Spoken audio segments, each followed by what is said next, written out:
राहुल गांधी। मनमोहन सिंह सिख धर्म से आते थे, लेकिन कोई इनके खिलाफ कुछ नहीं बोल सकता। देश के लिए क्या नहीं किया। रतन टाटा पारसी धर्म से आते थे, देश के लिए सब कुछ कर दिया यहाँ पर। एपीजे अब्दुल कलाम मुस्लिम से आते थे, सब कुछ कर दिया। अटल बिहारी वाजपेयी बुढ़ापे में परमाणु बम दिया, जो आज भी हम लोग खड़े होकर रहते हैं। महात्मा गांधी ने, अगर गांधी जी इस बात पे स्टिक हो जाते कि नहीं भगत सिंह की फांसी माफ की जाए, तो इरविन को मजबूरी अपना वीटो पावर लगाकर भगत सिंह की फांसी रोकनी चाहिए। लगता है बीजेपी का सीएम आने वाला है बिहार के लिए, कन्हैया कुमार, असदुद्दीन ओवैसी। अभी इधर जो विदेश। जय श्री राम मित्रों, जय हिंदू राष्ट्र। आज के इंटरव्यू में बहुत ही कुछ खास होने वाला है, क्योंकि आज के इंटरव्यू में खान सर हैं और खान सर से कुछ ऐसे ऐसे सवाल पूछे गए जिसको देख करके आपके होश उड़ने वाले हैं और उनका जवाब सुन करके आपके पैरों तले जमीन खिसकने वाली है। क्योंकि हमारे देश के महान टीचरों में शामिल होने वाले खान सर की मानसिकता कैसी है और वो हमारे समाज, हमारे देश और हमारे धर्म के बारे में क्या सोचते हैं, ये जानना बहुत ही जरूरी है। और ये आपको पता तभी चलेगा जब आप इस इंटरव्यू को लास्ट तक पूरा देखेंगे। उनसे ऐसे ऐसे सवाल पूछे गए जैसे कि राहुल गांधी, प्रियंका गांधी, मनमोहन सिंह, अटल बिहारी वाजपेयी, नरेंद्र मोदी, योगी आदित्यनाथ, ऐसे लोगों के बारे में उनकी क्या राय है। उन्होंने सब कुछ इस इंटरव्यू में बताया है कि कौन सही है, कौन देश की सेवा कर रहा है, कौन देश को लूटा है। सच में ये सब सुन करके आपके होश उड़ने वाले हैं और कुछ उनकी लाइफ से पर्सनल सवाल भी उनसे पूछे गए जो कि आपको जानना बहुत जरूरी है। तो आइए हमारे साथ इस इंटरेस्टिंग इंटरव्यू को लास्ट तक पूरा देखते हैं और वीडियो को लाइक करके चैनल को सब्सक्राइब जरूर करिएगा और आपकी इस पर क्या प्रतिक्रिया है हमें कमेंट में जरूर बताइएगा। राहुल गांधी कांग्रेस के नेता हैं, बहुत संघर्ष कर रहे हैं।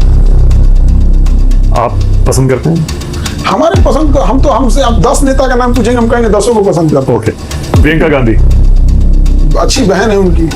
सोनिया गांधी सब एक ही पार्टी से पूछेंगे। आ रहा है, बहुत लंबी लिस्ट है। आगे मनमोहन सिंह एक अच्छे व्यक्ति और एक अच्छे अर्थशास्त्री, और जिन्होंने 1991 में जो किया था ना, उनको विपक्ष भी नहीं भूल सकता है। चाहे वो मनमोहन सिंह हो और अटल बिहारी वाजपेयी हो, रतन टाटा और एपीजे अब्दुल कलाम। हम 4 लोगों को बताते हैं इस देश को कैसे लोगों की जरूरत है। मनमोहन सिंह सिख धर्म से आते थे, लेकिन कोई इनके खिलाफ कुछ नहीं बोल सकता। देश के लिए क्या नहीं किया। रतन टाटा पारसी धर्म से आते थे, देश के लिए सब कुछ कर दिया यहाँ पर।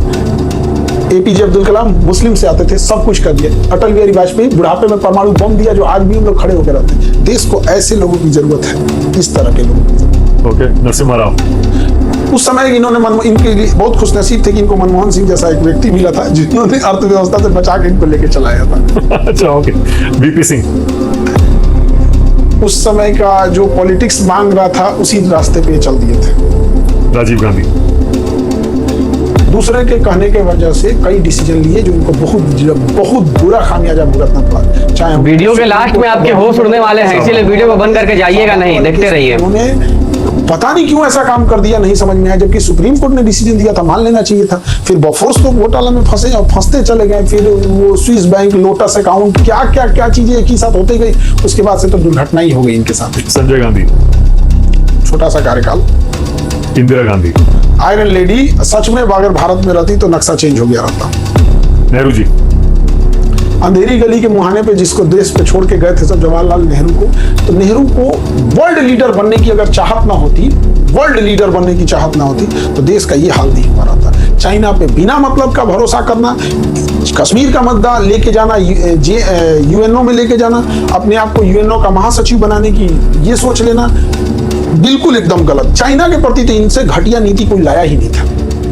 बाबा साहब अम्बेडकर अनमैचेबल, चेहरा खिल गया एकदम अम्बेडकर जी का नाम आते हैं। अनमैचेबल, अम्बेडकर साहब अनमैचेबल। और ये तो आप कह ही चुके कि उनको पहला प्रधानमंत्री बनना चाहिए था देश का। ये सरदार पटेल आयरन मैन, बिल्कुल एकदम। उन्होंने बहुत किया, सारे छोटे छोटे राज्यों को जोड़ के किए।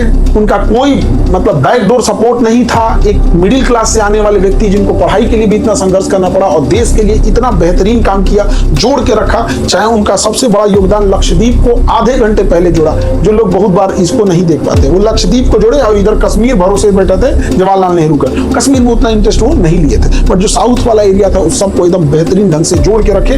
वो मतलब 10 साल और जी जाते तो देश की स्थिति कुछ और होती। दुर्भाग्य से उनकी मृत्यु 1950 में हो गई। और लोग कहते हैं कि उन्हें प्रधानमंत्री होना चाहिए। और यकीन मानिए, हमें जहां तक लगता है अगर ये जीवित रहते और 1951 का चुनाव रहता तो जरूर उनको वो बनते, नो डाउट इसमें। लेकिन प्रॉब्लम कहां आती है कि कोई अगर जीवित ही नहीं, जैसे अभी हम कहें कि एपीजे अब्दुल कलाम राष्ट्रपति हैं, द्रौपदी मुर्मू, अरे भैया, अब्दुल कलाम साहब नहीं, महात्मा गांधी। महात्मा गांधी ने बहुत लंबा संघर्ष किया। इंग्लैंड उस समय जाके पढ़े थे, आज हम लोग की औकात नहीं है कि हम जाके घूम आ सके, वो उस समय पढ़े थे।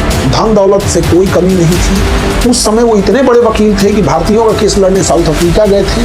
लेकिन इन सब के बावजूद आधी धोती पर उस इंसान ने पूरा जिंदगी बिता दिया, कोई पद नहीं लिया देश के बनने के बाद। अगर वो कहते कि मैं देश का राष्ट्रपति बनूंगा तो पक्का बन जाते, जो चाहते वो पद मिल सकता था, नहीं मिला। गलती क्या थी कि इरविन के साथ जब समझौता कर रहे थे 1931 में, 5 मार्च 1931, तो जो दिल्ली पैक्ट समझौता चल रहा था इरविन के साथ, तो इरविन से कहे थे कि राजनीतिक कैदियों को छोड़ देने के लिए। इरविन इतना चतुर, इतना कमीना व्यक्ति था कि उन्होंने भगत सिंह को राजनीतिक कैदी घोषित ही नहीं किया, उन्होंने भगत सिंह को आपराधिक कैदी घोषित किया। और साइन जो हुआ था समझौता पे कि अंग्रेज सभी राजनीतिक कैदियों को छोड़ देंगे, तो ज्यादातर राजनीतिक कैदियों को छोड़ दिया गया और भगत सिंह के ऊपर आपराधिक मुकदमा लगा दिया, क्योंकि इन्हें असेंबली में बम फेंके थे।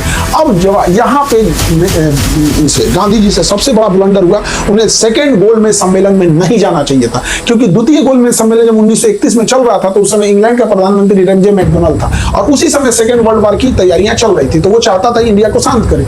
इसलिए इरविन के ऊपर दबाव था कि कैसे भी गांधी को भेजो, और गांधी इस समय दांडी मार्च और सविनय अवज्ञा के आंदोलन चला रहे थे। अगर गांधी जी इस बात पे स्टिक हो जाते कि नहीं, भगत सिंह की फांसी माफ की जाए, तो इरविन को मजबूरी अपना वीटो पावर लगाकर भगत सिंह की फांसी रोकनी चाहिए। लेकिन गांधी को लगा कि राजनीतिक कैदी हम छोड़ देते हैं, और यहाँ उन्हें नहीं छोड़ा गया। और इसका दाग गांधी तब तक नहीं धुल सकते हैं जब तक यह पृथ्वी रहेगा। और इसके बाद लालछन उन पर लगा देना कि इन्होंने देश का बंटवारा कर दिया, ये गलत। माफी का आपने जिक्र किया, तो वीर सावरकर। वीर सावरकर को राजनीतिक ढंग से देखा गया है। जब तो जेल में नहीं गए थे तब उनका जीवन अलग है। जेल से आने के बाद अंग्रेज स्वयं उनको पेंशन देते थे, 20 रुपए या 25 रुपए पेंशन था। मतलब माफी मांगकर गलत किया। देखिए, अगर माफी वो मांग लेते तो भगत सिंह भी माफी मांग लेते तो वो भी बच जाता। तो कहीं ना कहीं थोड़ा सा इस पे प्रश्न चिन्ह लग जाता है। लेकिन ये क्या है ना कि ये ऐतिहासिक मुद्दे से हटा के इसे राजनीतिक मुद्दा बना दिया। एक इंसान ये सोचता है कि आपके मुंह से उनकी तारीफ निकले, और एक इंसान सोचता है आपके मुंह से उनका विरोध निकले, और दोनों पक्ष, दोनों जो धर्रा है वो ये नहीं देखना चाहता है कि मतलब असली बात क्या चीज है। वहां पर नाथूराम गोडसे जिन्ना को मार देता, भाई ये तो इंसान है। 80 साल के बूढ़ा आदमी को धक्का नहीं मारा जाता। जिन्ना को मारने में क्या जा रहा था? लॉर्ड माउंटबेटन को मार देते, रेड क्लिफ को मार देते, बिरला मंदिर में जाके मार दिए किसको, गांधी को। अच्छा, मारने से मिला क्या? सारी हटा दीजिए। जो लोग नाथूराम गोडसे के पक्षधर हैं वो ये बता दें कि मारने से क्या बदल गया, देश को क्या नई चीजें मिली। और हम यही कहते हैं कि जिन्ना को मार देते तो देश का विभाजन नहीं हो सकता। क्या देश का पहला आतंकवादी था नाथूराम गोडसे? देखिए, जो हत्यारा तो कही देंगे उसे, हत्यारा तो था। अब आतंकवाद की अलग अलग परिभाषा है। इजराइल अजमल का साथ को आतंकवादी नहीं मानता है तो उसकी क्या परिभाषा कहिएगा? दुनिया देखा अजमल का साथ को, इजराइल नहीं माना तो हम क्या कहें? ओके, आज के नेताओं पर आ रहा हूँ। नरेंद्र मोदी थकते नहीं है एक तरह से, और हमेशा मेहनत कर रहे हैं। थोड़ा ध्यान एजुकेशन पे देते। अमित शाह। अब इनका तो क्या कहिएगा, चाणक्य कहा जाता है। राजनीतिक रूप से डिसीजन एक्टिव लेते हैं। योगी आदित्यनाथ। जो करना है करेंगे, जो आए देख लिया जाएगा। नीतीश कुमार। नीतीश कुमार बिहार को, मतलब जिस तरह हम अपना घर बनाते हैं, यहाँ नल लगा दें, यहाँ पूजा घर, यहाँ बेडरूम, उस इंसान ने न बिहार को उस तरह से सजाया है, नीतीश कुमार ने। और नीतीश कुमार के विरोधी भी इस बात का एहसास दिखाते, लेकिन अभी उम्र की वजह से, और कुछ लोग वही बताते हैं जो ब्रेन में अल्जाइमर होने की वजह से, अब उनके बिहाफ पे कौन डिसीजन ले रहा है अब ये समझ में नहीं आता। ओके, लगता है बीजेपी का सीएम आने वाला है बिहार के लिए। अब जो जनता डिसाइड करेगी, हम लोग क्या कर सकते हैं। तेजस्वी यादव। एजुकेशन जो, और ये क्या नाम है, वैकेंसीज, बिहार में ना एंटरप्रेन्योरशिप नहीं है, पूंजी नहीं है, तो यहाँ एक बड़ा हिस्सा जो होता है वो रोजगार पर डिपेंड करता है। एक घर में एक इंसान को रोजगार मिल जाए ना तो 2 परिवार संभल जाते हैं। एक लड़का को नौकरी मिल गया, उसका परिवार सुधर गया, और एक बेरोजगार लड़की से वो शादी कर लेता है। तो बिहार में एक नौकरी मतलब 2 परिवार। तो इतनी ज्यादा वैकेंसीज और इतना ज्यादा नौकरी पे बात करना, ये यहाँ की मूलभूत समस्या है। ये चीज गुजरात में नहीं सक्सेस होगी, क्योंकि गुजरात के लोगों को नौकरी नहीं चाहिए और बिजनेस चाहिए। बट यहाँ पर जो उन्होंने रोजगार और वैकेंसी और महंगाई पे जो बात की है, ये मेन धरातल के मुद्दे हैं। तेज प्रताप यादव। उनका तो अलग धार्मिक, आध्यात्मिक और ये सब चीजों में लगे रहते हैं। कन्हैया कुमार।